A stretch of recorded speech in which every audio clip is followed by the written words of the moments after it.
విషయాలు నేర్చుకున్నాను. నాలో నేను ఎన్నో మార్పులను గమనించాను. అందులో నేను నేర్చుకున్న 10 దినాలలో నాకు బాగా నచ్చిన పాఠం మరియు నా మార్గాన్ని నిర్దేశించిన పాఠం మిత్రునిగా దాచిపెట్టుతాను. అందులో రాహబు గారి విశ్వాసంలో విజయంలో నేను ఎంతో బాగా నేర్చుకున్నాను.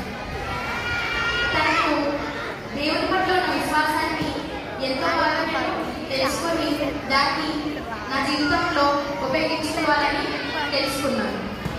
అలాగే ఏదైనా మనకు మంచి విషయం జరిగినప్పుడు దేవుడు మనల్ని ఆశీర్వదించి ఆ మంచి విషయం మనకు ఎలా అనుగ్రహిస్తాడో, చెడ్డ విషయం మనకు జరిగినప్పుడు కూడా ఇది దేవుని గద్దింపు అని తెలుసుకొని